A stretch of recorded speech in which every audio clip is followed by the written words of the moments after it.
নমস্কার বন্ধুরা, দ্য রসনা কিচেনে আপনাদের সকলকে স্বাগত জানাই।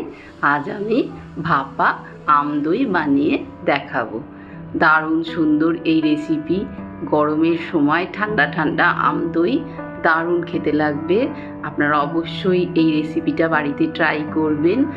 আর খুব সহজেই, খুব কম সময়েই এটা আপনারা বানিয়ে ফেলতে পারবেন সামান্য ঘরের কিছু উপকরণ দিয়ে। তাই আমি কিভাবে বানিয়েছি সেটা বলছি। তার জন্য আমি এখানে একটা ছাঁকনিতে বাটি বসিয়ে 400 গ্রাম টক দই নিয়ে নিয়েছি। এটাকে আমি ছাঁকনির মধ্যে আধ ঘন্টা রেখে দেব জল ঝরানোর জন্য, পুরো জলটা যাতে ভালো করে দইয়ে ঝরে যায়। দিয়ে সেই বাটিটা রেখে দিয়ে এবার আমি একটা বাটির মধ্যে একটা আমের দুদিকের অংশ, আটিটা বাদ দিয়ে দুদিকের অংশটা কেটে নিয়েছি, দিয়ে চামচে করে এইভাবে ছাড়িয়ে নেব। আরও একটা আম নেব, সেটার অর্ধেকটা দেব। মোট 3টে চোকলার যে অংশ হয় সেটা শাঁসটা নিয়ে নেব। এই আমগুলো এখন একটু সাদা সাদা, হিমসাগর নয়, এটা বোধহয় চৌসা আম হবে, তাই জন্য আমি এর মধ্যে একটু ফুড কালার দিয়ে এটাকে ব্লেন্ড করে নেব। ফুড কালারটা নাও দিতে পারেন চাইলে। এবার আমি এই দইটা, জল ঝরানো দইটা, টক দইটা নেব। আর এই দেখুন আমের পাতটা মিক্সিতে ঘুরিয়ে নিয়েছি একটু সামান্য কালার দিয়ে। এবার এটাকে ভালো করে হ্যান্ড হুইস্কের সাহায্যে মিশিয়ে নেব।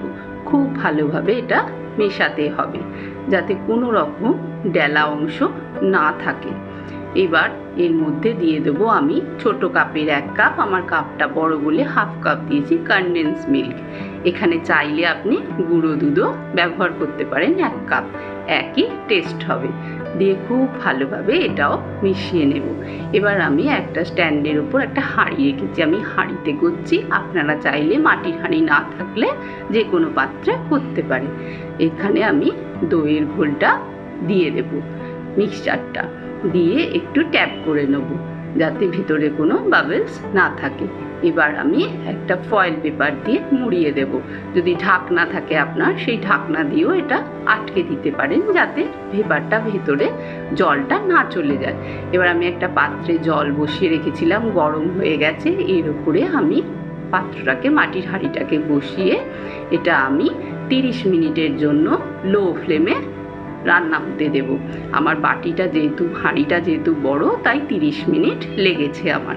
এবার 30 মিনিট পর আমি ফয়েল পেপারটা খুলে দেখুন দইটা চেক করে নেব যাতে ঠিকঠাক হয়েছে কি ভাপা দইটা। ছুরিটা দেখুন, ছুরিটা পুরো পরিষ্কার। তারপর আধ ঘন্টার জন্য ফ্রিজে রেখেছিলাম। এবার ঠান্ডা ঠান্ডা ভাপা আম দই আমার রেডি হয়ে গেছে। এবার গার্নিশিংয়ের জন্য আমি একটু কিশমিশ, কয়েকটা আমের টুকরো আর কয়েকটা কাজু বাদাম আর আমন্ডের স্লাইস দিয়ে সাজিয়ে দেব। এটাও অপশনাল, চাইলে নাও দিতে পারেন। এটা এমনি খেতেই অত্যন্ত সুস্বাদু হবে। এবার যদি মনে হয় দিতে পারেন, মুখে পড়লে ভালো লাগবে, এটা ইচ্ছে হলে দিতে পারেন। আমার আম দই পুরো রেডি হয়ে গেছে। আমি চামচে করে কেটে আপনাদেরকে দেখাবো কত সুন্দর বসেছে আর কত সুন্দর খেতে হয়েছে, আর দেখতেও অসাধারণ সুন্দর হবে। এই দেখুন আমি এগুলো সাজিয়ে নিয়েছি। আমার ভিডিওটা যদি ভালো লাগে লাইক করবেন, কমেন্ট করবেন, শেয়ার করবেন, আর আমার চ্যানেলটাকে সাবস্ক্রাইব করে আমার পাশে থাকবেন। আমি জানি আপনারা আমার পাশে আছেন।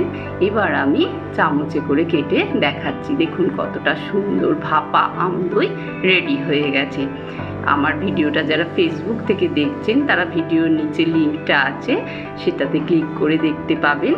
আর আমার ভিডিওটাকে ফলো করে দেবেন, পেজটাকে ফলো করবেন। সকলে খুব ভালো থাকবেন। ধন্যবাদ।